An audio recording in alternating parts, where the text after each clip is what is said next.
Hello, everybody. Welcome to the Rotoworld Football Show, Tuesday, April 7th, 2026, fourth month of the year. My goodness, where does the time go? I guess it goes when you have 4 months and 5 children. Yeah. That is neither here. That is neither there. Football is always here. It's never there. Tank Dell, not here right now. We're hoping he's there in the fall. We're going to talk about checking on the recovery for a guy we loved in fantasy football, has had 2 major injuries in 3 years.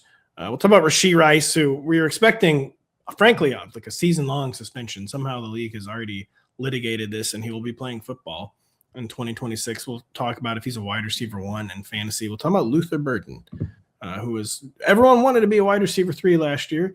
Didn't quite work out. It was not a bad year, though, by any stretch. It was still a very promising year. He wasn't quite a wide receiver 3. That's not stopping best ball drafters from taking him as a wide receiver 2. Yeah, no, of course. That's what they do. Ben Johnson, though, kind of fanning the flames there, talking up Luther earlier this week. We'll talk about if an A.J. Brown trade is still inevitable. Now talk will be traded after June 1st. There's actually, I'm saying now is not the right word there because there's been a lot of talk that'll be traded after June 1st. Continued talk with June 1st is the magic date and an over-under. After we get hit on that news, then we'll get into my annual coach rankings. I publish them on Tuesday. Please check them out on rotoworld.com. Denny, we have to use the rankings framing, so there has to be a reason for someone to click the article. Absolutely. But I think the write-up, which contextualizes things, looks at things from a zoomed out perspective, is the most important part of the article. Very few people agree with that. They don't agree with that. They don't agree with that. And we're going to start from the back and go forward. Where Denny's going to ask me some questions about some of the new hires. Actually, I'm going to ask him some questions about some of the new hires. He's going to ask me some questions about some of the guys I have in the back half of the ranks. And then we're going to maybe Brian Schottenheimer, Dan Quinn, Mike McCarthy, coaches of that nature. Then we're going to talk Denny's recent rookie tight ends article. But we would be remiss. Everyone knows baseball back on NBC, back on Peacock. My St. Louis Cardinals stirring comeback victory Sunday night on Peacock. And a stirring comeback to fantasy baseball from Denny Carter. We know a lot of our listeners have been following this very closely. They're wondering how Denny is doing. Yeah. Denny, certainly reality has not already bit, has it? No, not at all. In fact, it's been great. I'm not mad or upset or regretful, frankly, at all. First of all, I'm in 4th place in the league. I'm feeling good about that. It's a weekly league, so the lineup's lock for the week on Monday. And here's something that I didn't do last Monday was I didn't get a fella named, I don't know if you've heard of him. A fella goes by Andy Paez. Paez, as I've been saying in my head, Andy Pages. Yeah, I know. Yeah, yep. And Pages, look, he was on my bench. He was. He went on to have a world historic week. He did. And I missed out. I missed out on all that good production. You know who I did have in my lineup? Gunnar Henderson, who hasn't had a hit all year. It's funny that you've been talking about Gunnar being bad because I've had several people text me that Gunnar's the Orioles' only good player again. Because last year he was essentially their only good player, even though he was hurt to begin the year and got off to a slow start. Yeah, it's a little shaky here. It's worse than shaky. He's got 3 homers. But Andy Paez hits 3 homers per game. I know, man. Oh man, that was a killer. That was when I saw him on my bench, I was like, that's not good. That's not good. And then every day, tune in Wednesday, tune in Thursday, tune in Saturday. I'm like, are you kidding me? This guy's Barry Bonds? Yeah, no. And not to so this is not a bit. I have Andy Paez on every team that I drafted. I was really into Andy Paez this year. Last week, but you missed out on was for a 7-day sample size. He hit 583 with a 615 on base percentage, 5 runs scored, 2 homers, 7 RBI. Denny. That sounds like co-rec softball. It does. And also, I hate to be this guy in a roto league. You're in a roto scoring league. Like those 7 RBIs could decide the season. I know. In a head-to-head league, it's whatever. You messed up 1 week. Roto scoring league, those 7 RBIs. It's very unfair. That's all I know. I don't know why they're treating me this way, but yeah, I was tilting pretty hard. Andy Paez, the Dodgers, off to quite the start. I'm treating the entire league very unfairly. Yeah.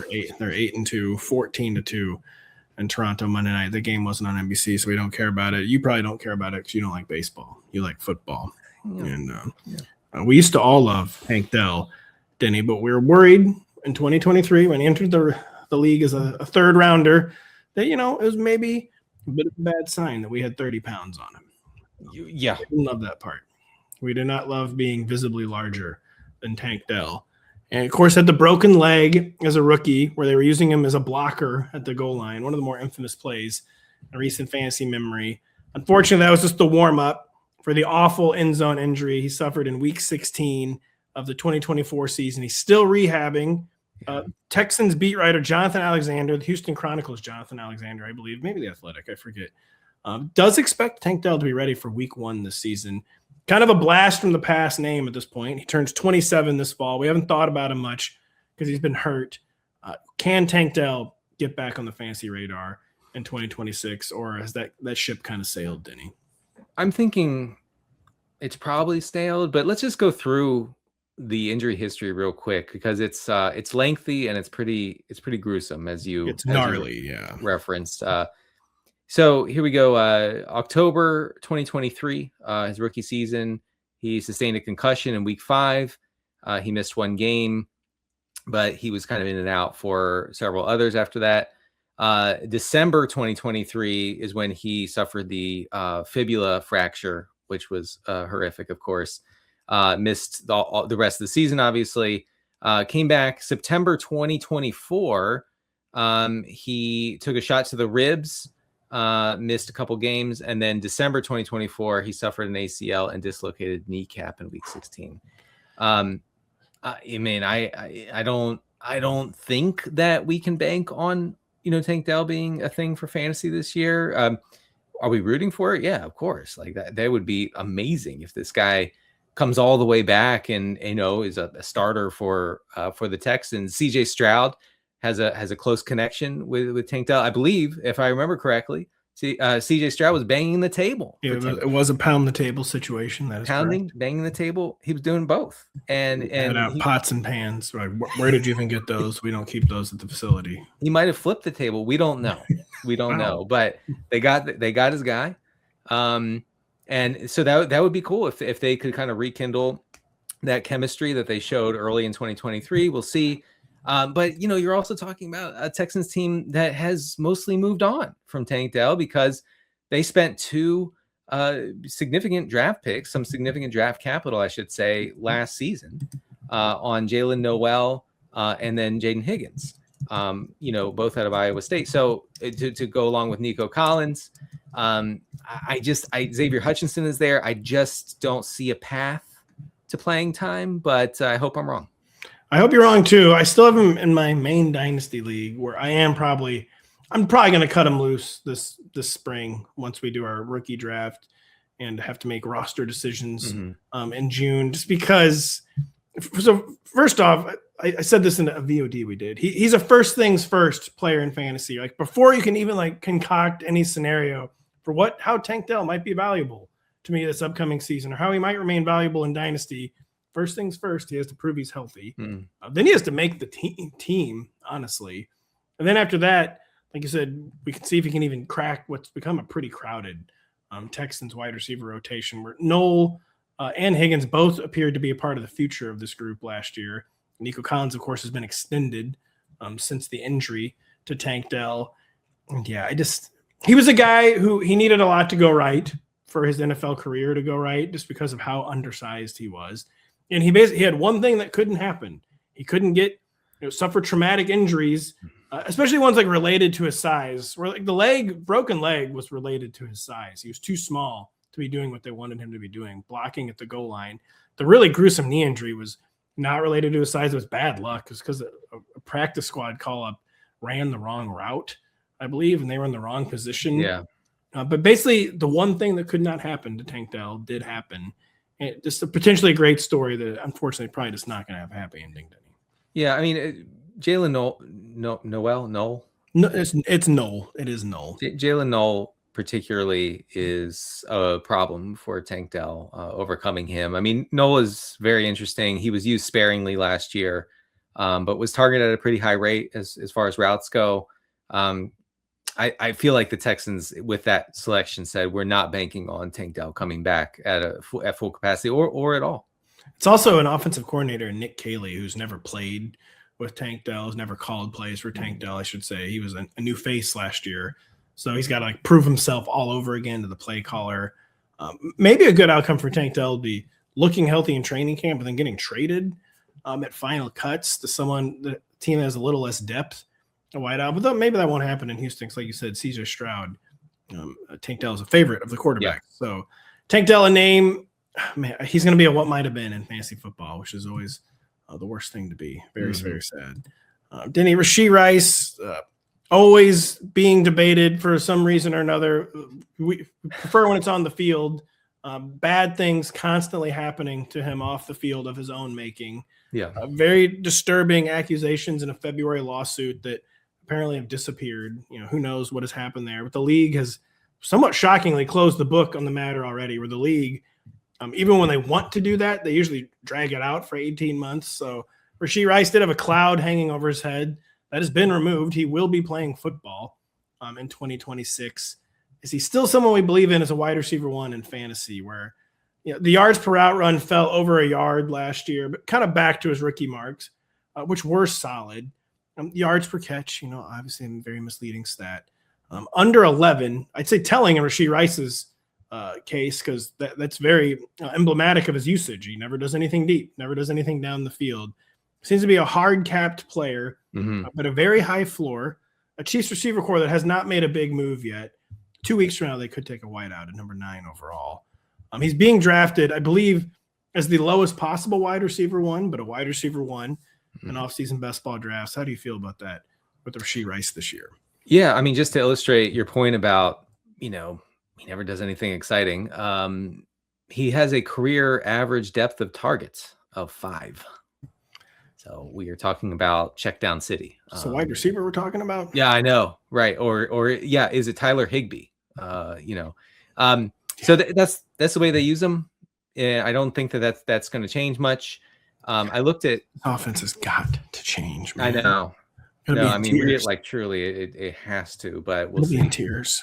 I mean, maybe having one like viable running back changes things enough. I know, but again, as I've kind of been beating this dead horse on our show, upgrading receiver very expensive.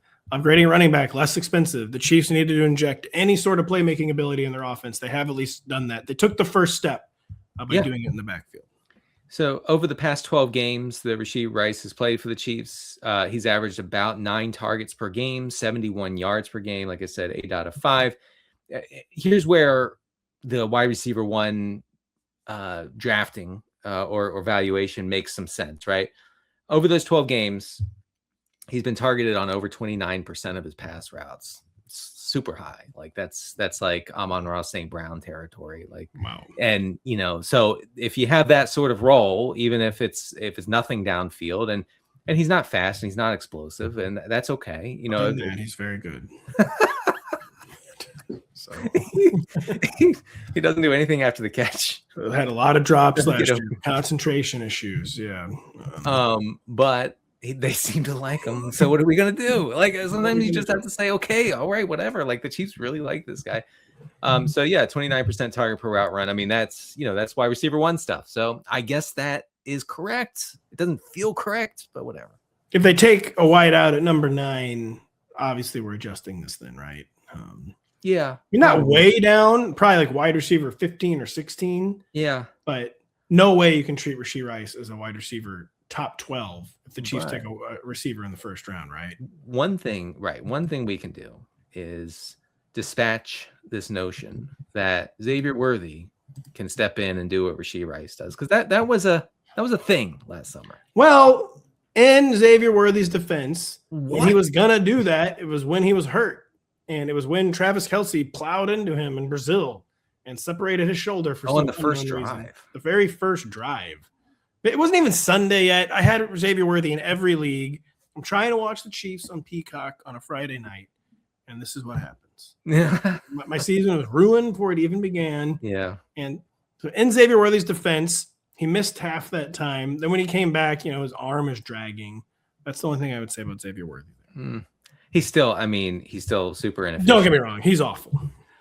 I mean, he's a one good game guy. He's one good. He had one good game. It happened to be in the Super Bowl in garbage time. Yep, it was part of the game that didn't even matter. Yeah, and that was cool. And like he looked like Jerry Rice all of a sudden when they got down by 30. But I just can't with Xavier Worthy this year. So it's Rashee Rice. It's whoever they draft. If they draft someone, Xavier Worthy is just a peripheral guy.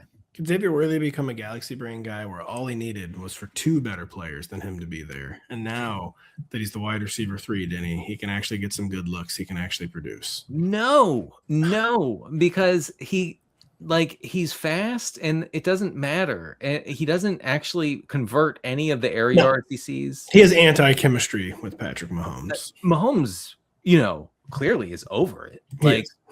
How many times did we see Mahomes throw it downfield and be like, I can't do anything but go hand the ball to you. Like that's the only way I could get the ball to you in a more accurate way, and you still can't come down with it. No, but by the way, the Chiefs so not to get into my coaching article yet, we're going to do that. We're not even talking about the top half today. We're doing that on Thursday. But I'd had Andy Reid ever since Bill Belichick really up and flew the coop. Mm-hmm. I'd had Andy Reid at number 1. I did adjust it this year because I just think Sean McVay. Yeah, I think it's kind of silly to pretend like when you think like NFL football coach right now, Sean McVay is he's the guy setting the standard right now in a variety of ways. I've already had some people trude that somehow. Well, he's way ahead of the curve. He's setting the curve. And so I put Andy Reid at number 2. And I just wrote in the Reid thing, I said, I know there's always some overarching strategy that might not be immediately apparent to my civilian understanding of the game, but that I felt I was qualified to ask. What is the thesis of this passing game?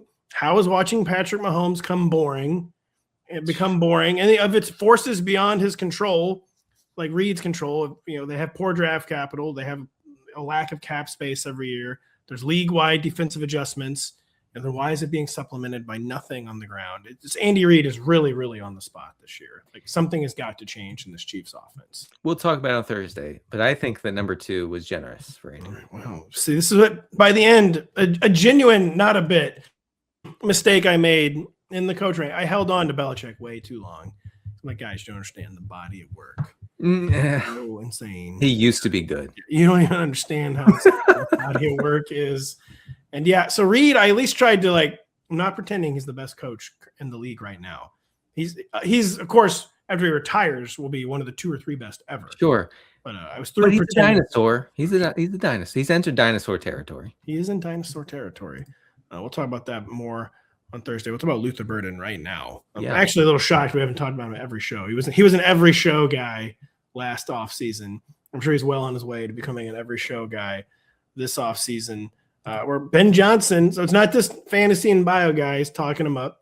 Ben Johnson said we need to continue to get the ball in Luther's hands as often as we possibly can. I was about to say he said this unprompted. He was quite literally prompted to talk about Luther Burden, though. But it makes a lot of sense. It's a guy they've drafted since Ben Johnson was there. DJ Moore was very much not one of those guys. They did not like each other. They then instantly traded him. He's gone. Rome Odunze predates Ben Johnson. Rome Odunze struggled for Ben Johnson last year. Luther Burden can conceivably be called his guy. Mm-hmm. Is this setting up as like an all-time fell for it again award type situation, or is Luther Burden a legit breakout candidate for 2026? Well, I don't think that you have to fall for it too hard because I don't know if he's going to be really sought after. He's in the top 24 already. Well, in sicko best ball. In sicko best ball, but they unfortunately, the best ball sickos now like set the standard. They do. They do. You're right. You're right. So you will have to pay a price to get Luther Burden. I think you should because of the following numbers. All right. I lost him. Okay, here we go. They don't. So we made him up. Total fiction. A writer's invention. Well, here's what's not a writer's invention. Not this time. Here's what's on the spreadsheets. Last year, he was targeted on 26% of his routes that led the Bears. That's in line with guys you may have heard of named Justin Jefferson and A.J. Brown. Bad last year. All right. Yeah, I know. And like this makes sense. I mean, he was a target commander in college. He's your guy from Missouri. In his final collegiate season, Luther Burden was targeted on 28% of his routes. That's very high, one of the highest in the nation that year. They were spoon fed to him. They were. It was always one of my concerns. But I mean, I think that had to do partly with the Brady Cook situation. With my guy Brady, yeah. Some accuracy issues. So he's bad, and they had to get the ball to him somehow. Some other loose ends here. Luther Burden last year was really inefficient versus man coverage. He was top 10 in efficiency versus zone. Not exactly what you like to see, honestly. That scans with what I witnessed in college too, I'll say. Yeah, I mean, the elite guys stand out versus man coverage. He was really bad against man coverage. He also was bad from the slot as far as yards per route run. I don't really understand. He was supposed to be like the slot guy, so that didn't work last year. Maybe they'll make some adjustments. I did want to say yards per route run, small sample and everything. He missed time, and he was used. Never heard of Luther Burden missing time before. This is I know. This is the first time I'm hearing it.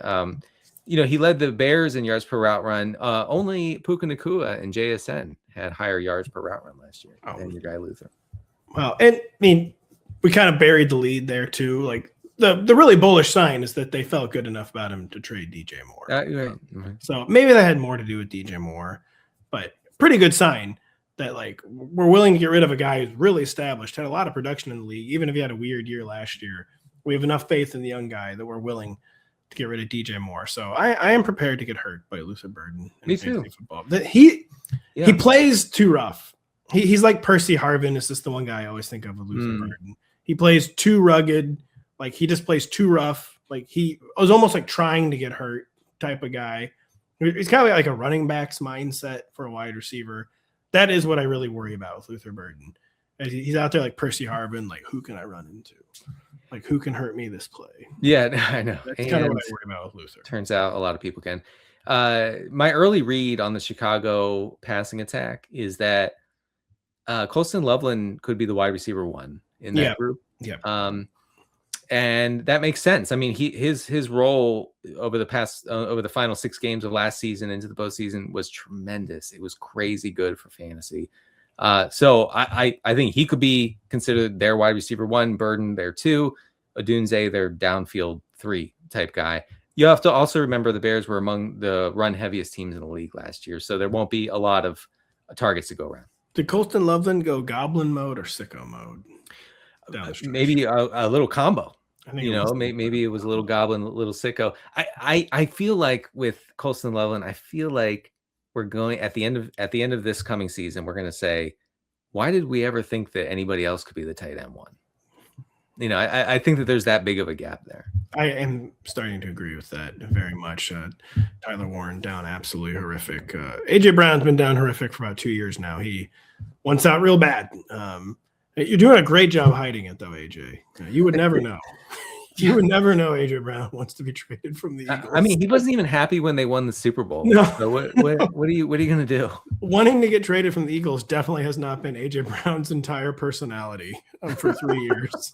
And so it's felt inevitable for a long time, and yet it has not happened, Denny Carter. But the Athletics' Mike Sando, sorry, Mike, I don't know how to pronounce your last name, one of the best reporters around, reports that several anonymous NFL executives believe A.J. Brown will be traded to the Patriots in June. Mm-hmm. Do you consider, you can drop the Patriots part, is a trade still seeming inevitable for A.J. Brown out of Philadelphia? Yes. The fact that the Eagles refused to shoot it down like they did before the trade deadline last year. Nice mug, by the way. Nice coffee mug. Thank you very much. I haven't taken the tag off the bottom yet, so I'm kind of trying not to get it in the shot when I take a drink. But I feel like I'm podcasting with Tom Brokaw. You are.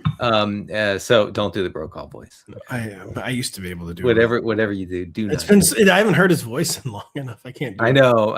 Who are we talking about? AJ Brown. AJ Brown. The team's ready to move on. They've made some moves that indicate that it's over. And they're talking up Devontae Smith as like, oh, he was always the real wide receiver. Which is funny because that's what AJ Brown has said. Yeah, I know. AJ Brown agrees with them on that. Yeah, he's like, well, I guess he's. Why don't you go ask wide receiver 1? Yeah, I'm just Robin, right? He said I'm Robin to his Batman. Oh my God, get over yourself. Anyway, so I actually do. I looked into the numbers a little, and I feel like maybe I'm not as excited about AJ Brown going to New England as I once I know. was. You know? No, I know the feeling because he's been too banged up. His knee's been a concern his whole career, and I think he's diminished at this point. Well, as far as offensive and statistical environment go, I know this sounds strange, but there's not a huge difference between the Patriots and the Eagles, at least in 2025. No. I have some numbers that bear that out. The Patriots last season averaged around 260 total team air yards per game, 260 air yards, right? The Eagles averaged 244. That's not a huge gap. The Patriots had 5 more pass attempts than the Eagles all season. The Eagles had a much higher downfield passing rate than New England. Wow. So I feel like the gap between those two are not it's not nearly what I thought it would be, right? When I went into that exercise, and I came out of it thinking, is this really like a huge like volume based upgrade for AJ Brown? You could argue that it was just because the Patriots lacked a premium weapon last year, and that they will change the offense if a premium weapon arrives. Sure, that's the hope. But I agree with you. That is not the guarantee. Yeah. And also the Eagles had to pass more than usual last year because their running game was so bad and because their defense cracked at times, and they had to play from behind, which they never did in 2024. So that does make a difference. I thought we were getting like the air yards machine goes burr, and that's not exactly what was happening. But if I tried to do a bro call, it would just be the Dana Carvey bro call. I'm talking about Gerald Ford dead today. Right. That's look it up if you've not already done so. This was the Zoomers should Google Tom Brokaw. They should Google Tom Brokaw. They should Google Gerald Ford. Frankly, should also Google Dana Carvey. There you go. It's the millennial retirement hour here. The millennial retirement hour. Speaking of which, baseball, which we love, and apparently young people are loving, and we're hoping they're going to love even more on NBC. Going to read you a quick promo about that. We'll be right back after this. This week on Sunday Night Baseball, Jose Ramirez and the Guardians head south to Atlanta for a battle with Ronald Acuna Jr. and the Braves. Don't miss the matchup at 7 p.m. Eastern on NBC and streaming on Peacock. It's a real shame you're in a Roto League, Denny, because fantasy baseball, the head-to-head weekly leagues, you wouldn't think it would be like football, where it somehow always comes down to like Monday Night Football or Sunday Night Football. But it always does somehow. I remember. It somehow always comes down to Sunday Night Baseball. Like if Acuna can just get one steal. Listen, when I played in the early 2000s, I remember sweating during ESPN Sunday night games between the Red Sox and Yankees. Yes. And I just needed one more hit from Dustin, what's his name? Dustin Pedroia. Yep, Pedroia, right. And I just needed one more hit, man, just one more, and I didn't get it. But the sweat is so much worse in baseball because in football, you at least know they're going to get the ball. Unless it's like George Kittle or whatever. Yeah. Baseball, I just need a home run so bad. They're putting up the sign for the intentional walk, Jason. And like, man, my life is over. You know what's been funny is these guys trying to figure out the challenging situation. Yeah. Wow, some of those guys are lummoxed. They don't know what the batters, I should say. The batters, because the batters do it out of frustration. They do. They emotionally challenge, yes. And so they start slapping their helmets the second. And I actually saw a guy from the Twins hit his helmet, immediately know he was wrong. And he put his helmet down, didn't throw it down, put it down, took off his gloves, and was like, I'm not. He didn't even look at the board. He didn't even look at the replay. Oh. He knew he was cooked. That's really, I have not seen that. It was funny. The challenge, my one bone to pick so far with the ABS system is I thought it'd be the death of the automatic strike on 3-0, and somehow it's not. Somehow the ball can still be 2 feet outside, and the umpire will still call it a strike as a courtesy to the pitcher. And they're still making people challenge. Really? Not since they know that it'd be overturned immediately, they would stop calling the auto 3-0 strike. But my anecdotal experience so far is that they're still calling the automatic 3-0 strike, and it's driving me crazy. How do you feel about when the ball like nicks like 1 centimeter of the strike zone? It's better than the alternative, which would be like all of it has to be in there. So one way you got to err one side or the other, and I mean, that is supposed to be the rule. If any of the balls in the strike zone, it's a I mean, strike. I saw some really angry people about that in a recent challenge. They were like, "That's not a strike." Like, I mean, it did touch it. I don't know. I've been shocked at how well it does conform to what you would expect would be a strike. So it's been a smashing success so far. I'll tell you what's not a smashing success is a lot of these NFL head coaching tenures, Denny. 10 teams either fired or allowed their coaches to resign this offseason. So, Denny, of those 10, as I wrote in my intro, 6 had made the playoffs with the team that had fired them. 3 had won Super Bowls. 2 had won a Super Bowl with the team that Mike Tomlin resigned, so a bit of a stretch, but maybe he resigned because he thought he was going to be fired. Two coaches who were fired or resigned this offseason won Super Bowls with their current team. That's my long way of saying, like, tough business. It tough is. business with we're in. And just the stakes are so high right now, where football has always been very innovative, but I feel like the cycles have been condensed. It used to be like a cycle will unfold over 5 to 10 years. Now it's like 2 to 3. Honestly, sometimes 1 to 2. Mm-hmm. So it's kind of what we were talking about with Andy Reid earlier. Like if you're not innovating, like you are falling behind. Yeah. Extremely quickly. And so this is because, and like the coaches then who are surviving and hanging around are they're just so much better than they were 10 or 15 years ago. We're like the 13th best coach now is so much better than the 13th best coach from like 2012. Oh yeah. Like it's like not even funny, basically. Yeah. How big the difference is. I don't know. That was kind of my preamble to I don't know how. We're going to start with the new hires, the 10 new hires. And there was a new hire that you noticed I seemed sort of bearish on. Lay it out. I wonder if you're bearish on them too. I don't think I'm as bearish as you are on Kevin Stefanski, who of course went to. Yeah. What'd you say? I said total fraud. Yeah. Yeah. So we can move on to our next guy. He went to the Falcons after however many years in Cleveland. Feels like 20, but I'm sure it was like. It did feel like 20. And you said in your column, you explained his struggles in Cleveland as largely unfalsifiable.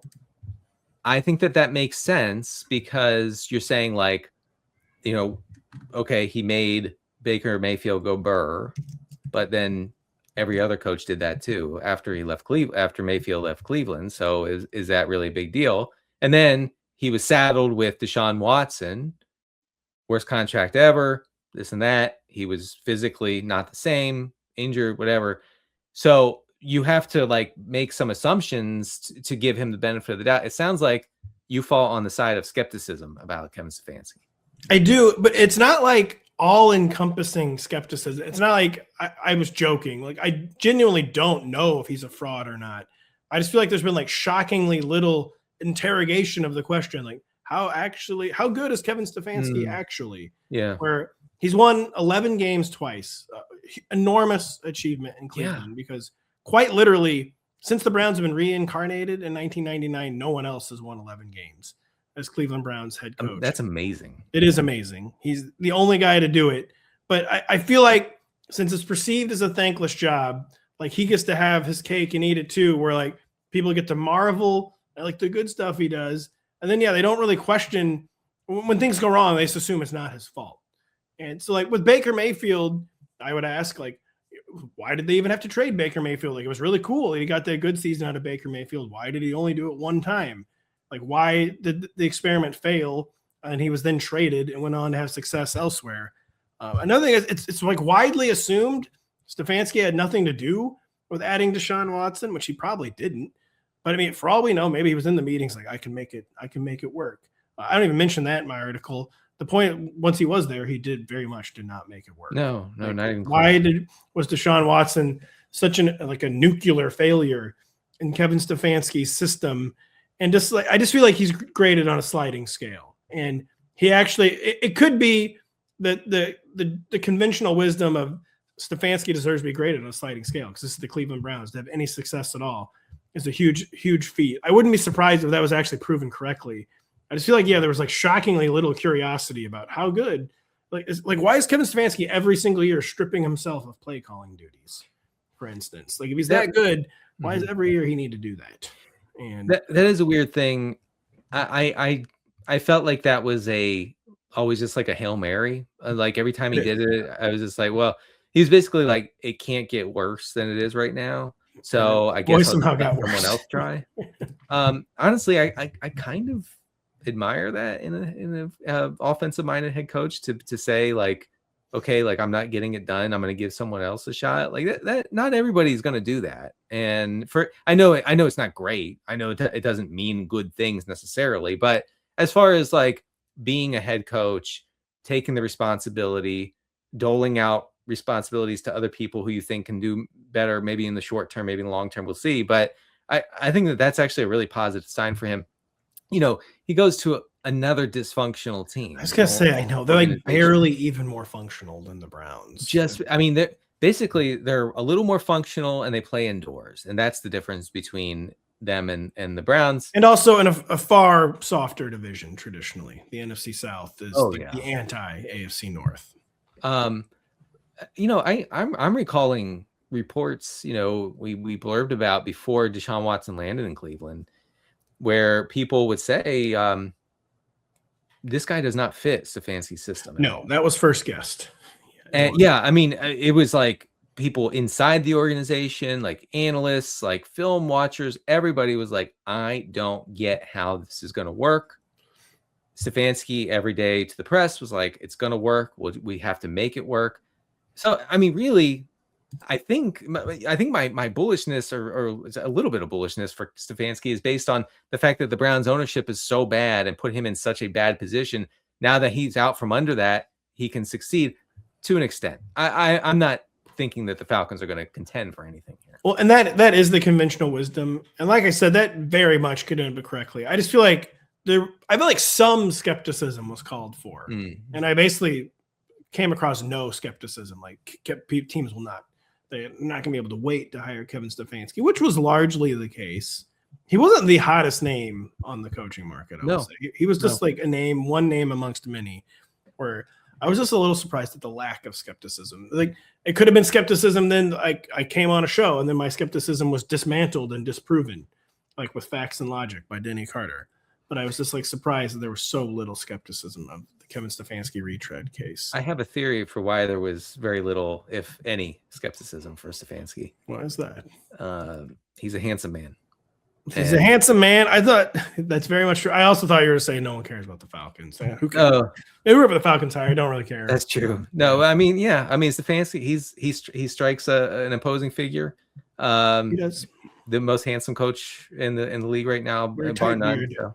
Very tight beard. Yeah. Oh, great beard, great face. I'm not even a beard guy. He has a great beard. Anyway, you get the breaks. Like people will say, he's got to be good. Look at this guy. That's true. The next guy, I think many can consider very handsome as well. Maybe someone we're a little more bullish on amongst the new hires or retread. Denny. Yeah. Who might that be? Yeah, Robert Saleh, to some. So I liked this take that you had in your piece, and I recommend folks check it out. Read the write-ups, guys. Read the write-ups, because first of all, Pat put a lot of effort into it. Too much effort. Trust me on that. Called me crying many nights. No, I'm kidding. Put a lot of effort. So it's not just like, it's not just like number 1, number 2, number 3, number 4. No. Lots of thought. Anyway, you said with Saleh, quote, while it was John Harbaugh and Kevin Stefanski who got the most second chance attention on this year's coaching carousel, it could be Saleh who gets the best results. And then you said, what are the chances the Titans I'm sorry. I said that. What are the chances the Titans outperform the Giants and Falcons this season? I think they're somewhat good. What do you think? Somewhat high. The problem for Saleh is that this Titans, so kind of like Kevin Stefanski, I feel like Robert Saleh was getting credit for a while at the Jets, where like even going 7-10 required essentially a miracle. It had a total quarterback disaster, ownership disaster. Obviously, the defense, the second Robert Saleh left, the defense went to pieces, and they just traded everybody. Like Robert Saleh was doing his job as a defensive-minded coach, holding the defense together. Also seemed to be a pretty good leader. I will say he did seem to be pretty beaten down by the end of his time with the Jets. Well, you said it in your column. That job churns through. It does. Like it breaks people. Like the manliest of men. It breaks people down. And Saleh, between Zach Wilson and between having to deal with Aaron Rodgers and Aaron Rodgers bringing in his own people and saying, no, these guys are going to coach the team, not you. Remember their thing on the sideline? Not even really. No. Saleh came up and after a touchdown and wanted to celebrate, and Rodgers pushed him away. Oh yeah. And then Rodgers after the game said, "That's just what we do. That's our thing." I'm like, no. Truly, I hate this word, but what a gifted gaslighter. Aaron Rodgers. Truly, I mean, like it is something special. He's really good at it. And so anyway, he had to deal with all that. Still won 7 games that season. That's not bad. It's not bad. By the way, the Jets, I posted this the other day, so you might have seen this. Who do you think is the highest winning percentage for a single Jets season over the past 10 years? Just one season, not a head coaching tenure. Oh, which head coach had the highest winning percentage? Which head coach had the best year as Jets head coach over the past 10 seasons in terms of winning percentage? It wasn't Adam Gase, was it? It was. It was. The best season by any Jets head coach in the past 10 years was Adam Gase going 7-9. I think. You said it in your column. Gase had to leave football for 5 years. Yes. He was so broken by his experience with the Jets. He took 5 years off. And Adam Gase had his pick at head coaching jobs, right? He did. Not the Jets time. He did the Dolphins time, not the Jets time. I was thinking, yeah, you're right. The Jets time, he was scrounging for any opportunity he could get. You're right. That's why I ended up with the Jets. But Saleh, the fear for him in Tennessee is that the foundation isn't a whole lot sturdier than it was with the Jets, but it is sturdier. I still think Cam Ward is a better prospect than Zach Wilson was. Brian Dable. So when Robert Saleh was head coach of the Jets, maybe this is his fault, but his offensive coordinators were Mike LaFleur, who was not ready, and Nathaniel Hackett, who will never be ready. Brian Dable is better than that, what he has in Tennessee. I just think the overall situation is a little sturdier in Tennessee, as is the case with Kevin Stefanski. It's another kind of dysfunctional organization. But Saleh, I don't think anyone questions his defensive bona fides. Like, he went to the 49ers, duct taped and glued together a really good defense last season, despite the injuries. He did that in New York. He always did it in San Francisco. He handles that business. He handles the leadership side of the job, I think. And if he can just get a few breaks on offense, I really think he's going to be like another, Jets reclamation project has become a thing at quarterback. I think he can make it a thing at head coach, Robert Saleh in Tennessee. I do too. And he's got the whole, looks like a player running up and down the sideline, looking strong. I mean, that means something.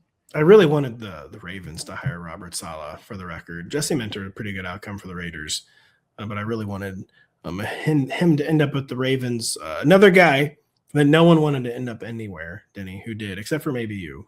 Who's the next guy you want to talk about from the coach rankings? Let's see. I want to talk about Mike McCarthy.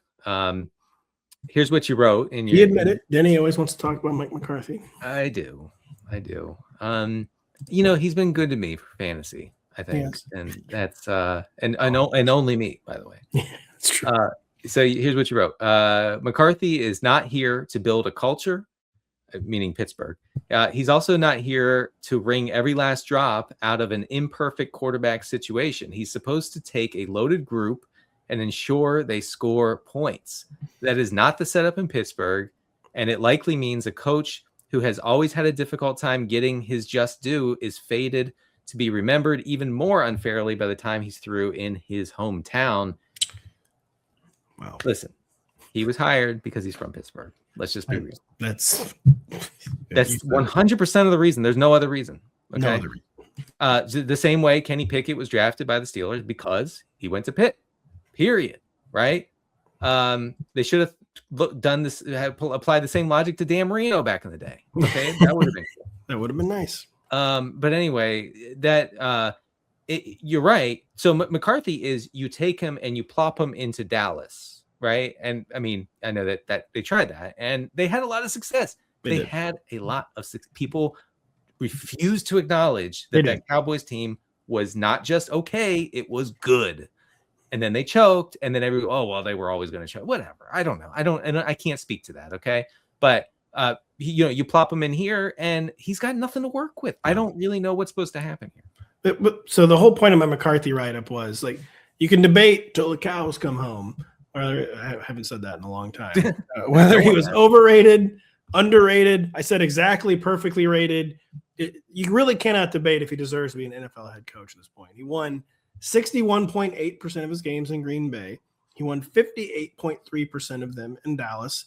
He won 13 games all the way back in 2007, 2 decades ago. He's won 12 games 3 different times this decade.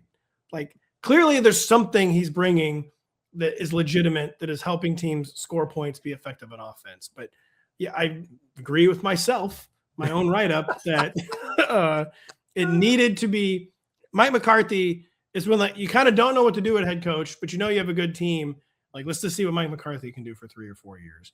It makes the Steelers very famously have the longest time horizon outlook of any North American sports franchise. And I'm just so baffled. They made what, even in good circumstances, would be a short-term hire. Right. 62-year-old Mike McCarthy. Why this franchise has made the shortest-term hire when they have no good short-term prospects is just so baffling to me. I have a family friend, longtime diehard Steelers fan, like his name's JJ Zachary from way back. No, JJ's. I mean, he's a Steelers fan, but the fantasy aspect has, I think, taken some of that luster out of it. But yeah, so this guy, he's been rooting for him, since Bradshaw, right, basically, right? And when I said, back in February, I was like, they're gonna hire McCarthy, and he was like, no, they're not. I mean, he had some choice words. I'll be honest. I'll be very honest with you guys. He had some not so nice words for me.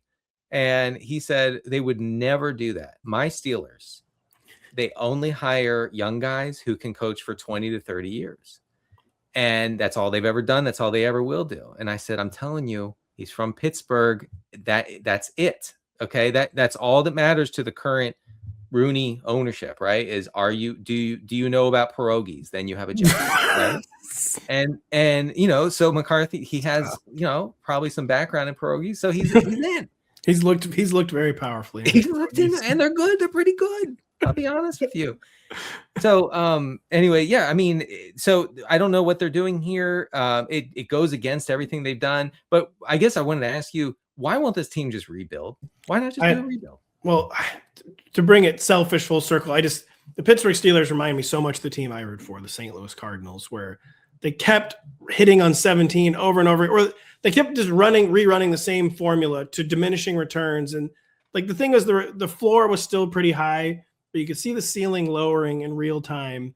And just like a formula that had worked for so long, kind of understandably so, they weren't paying attention as the returns diminished because it had worked for decades. So they just didn't, they'd gotten so used to being ahead of the curve that they did not realize as they were falling behind the curve. And they're overdue to just blow it. I mean, Mike Tomlin gave them that opportunity. I know. Is what is so heartbreaking. The Cardinals finally did it. I thought the Steelers, when Mike Tomlin resigned, they would rip off the Band-Aid and finally do their implosion rebuild. And the fact that they cannot admit it, that it's time. And you know what is even darker about the situation, though? Maybe they didn't hire Mike McCarthy because he's from Pittsburgh. Maybe they hired Mike McCarthy because all the Jesse Minters just didn't even want the job. Maybe they're that archaic.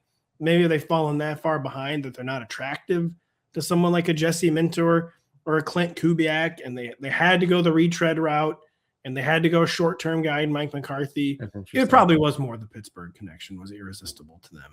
No. I that makes sense to me. I mean, I've read enough about which teams are sort of forward-looking, analytically savvy, which teams are not, and the Steelers are usually on the other end of that spectrum. So, yeah, I would guess a guy like Kubiak or Minter looked at that and said, I'm good. I'll go somewhere else. Just a dinosaur franchise. Speaking of dinosaur franchises, Dallas Cowboys, Denny, cutting edge and making money. All right.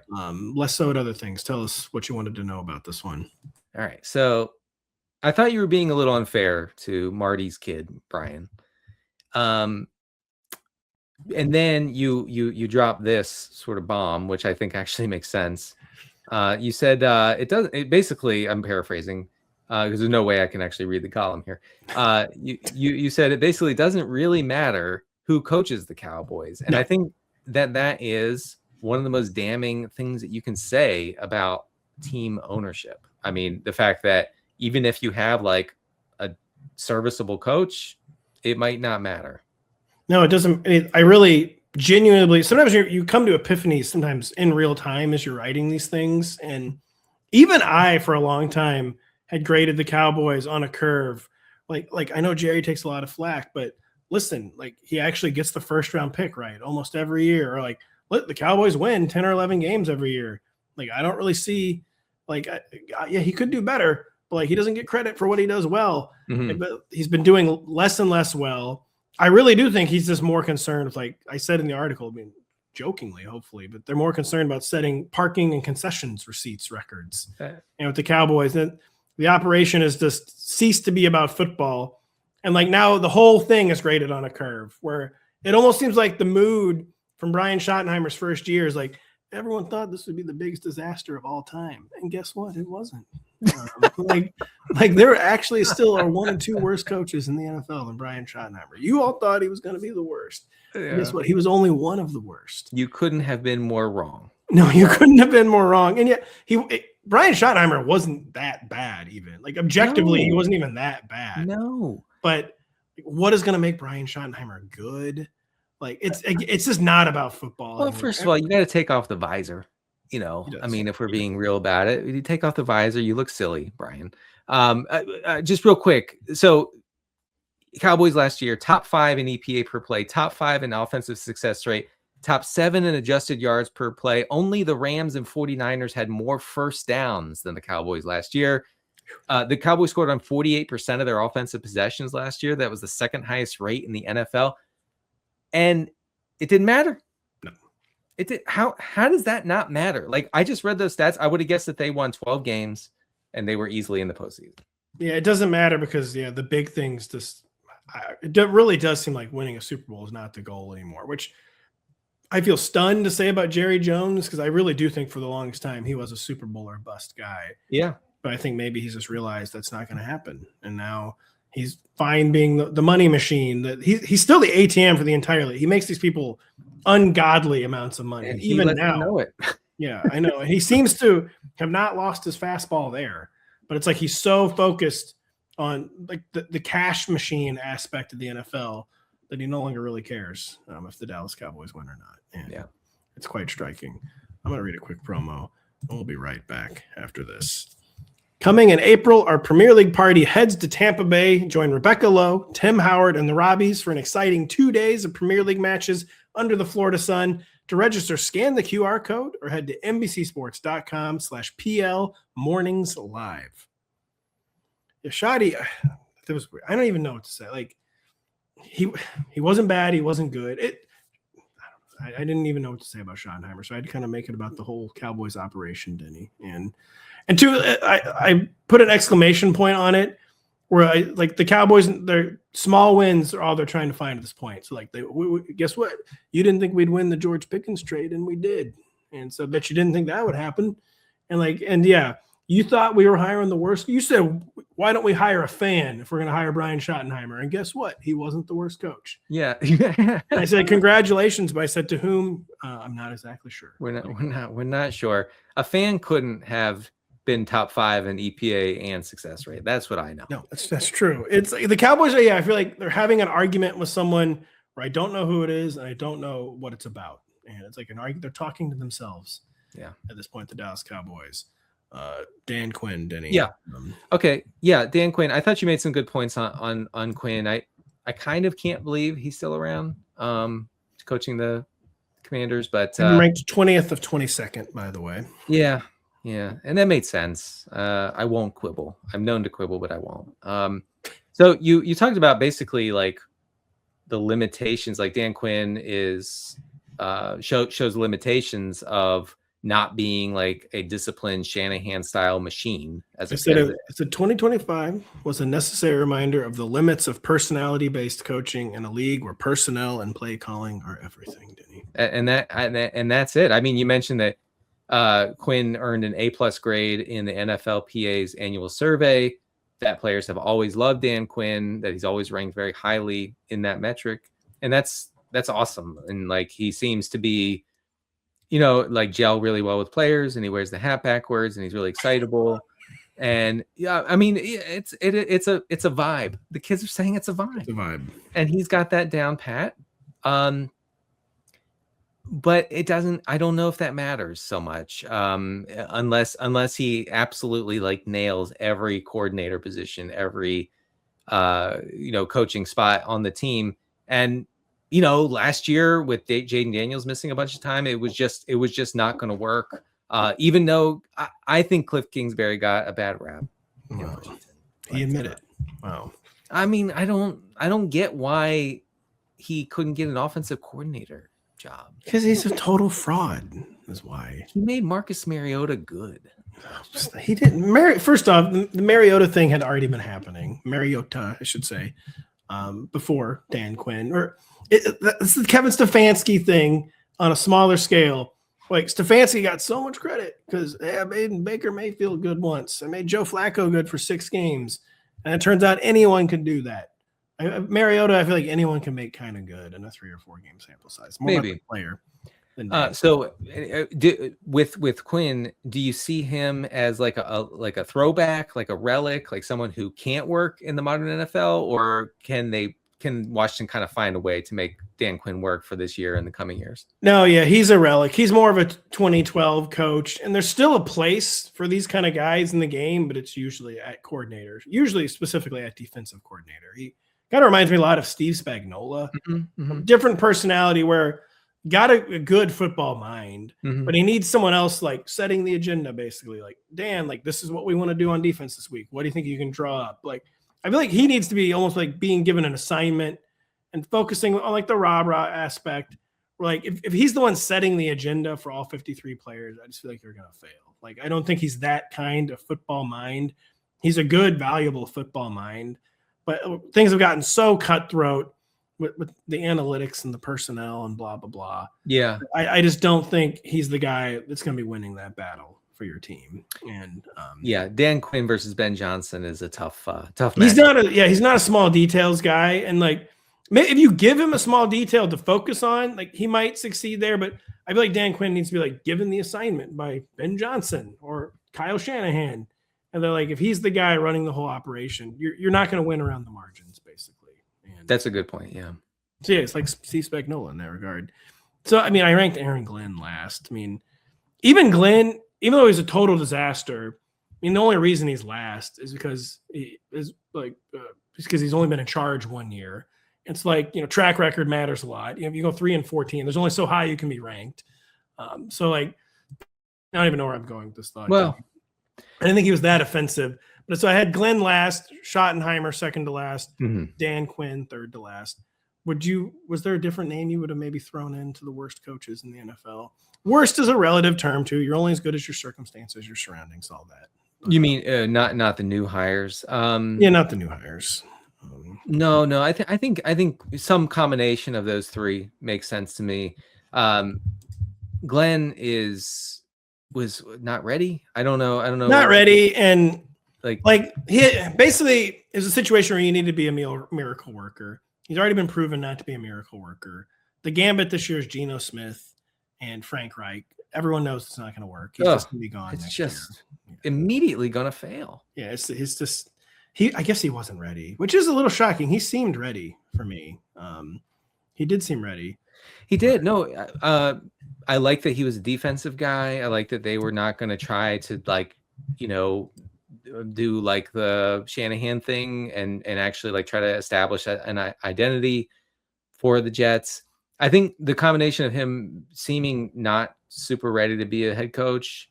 I mean, he talked about his hiring decisions last year in shockingly candid terms, to the point where you're reading the interview and you're going, Aaron, you shouldn't be saying that like publicly. Like you got to keep this between you and your confidants. Like, don't even talk to your players this way, man.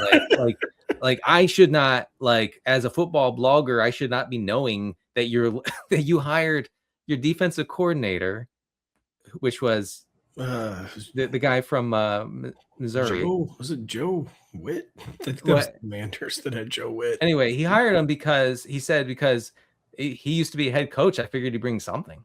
Wait, Steve Wilkes the Jets defensive coordinator last year? Wilkes, yes. And he was the Jets defensive coordinator last year? I believe he began the year that way. My God. So anyway, and then so you throw him into a toxic situation where Woody Johnson, one of the worst owners in professional sports, it just was never going to work. I remembered what I was trying to remember what I was going to say with my Aaron Glenn spiel I was doing earlier, where I ranked him last, which probably is not surprising to some people, but I expect there might be some pushback. Like, what would you expect him to do? What would you expect anyone to do in this situation? The first line of my write-up was, what was Aaron Glenn supposed to do? It's hard to say other than not that. Not that.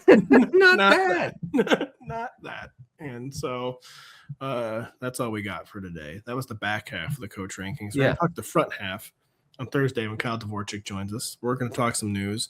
One of these shows, we've been telling Denny for 2 months, promise you can talk about rookie tight ends. You can talk about, we swear to God, you can talk about rookie tight ends real soon. The listeners should know they tried to get me to talk on a video that wasn't even recording. Which, honestly, was insulting, but I get it. You know, that's right. We'll hopefully get to that on Thursday. More coach talk, more news, more Kyle when we come back on Thursday. For Denny, I'm Pat. Thank you so much for listening. Talk to you real soon.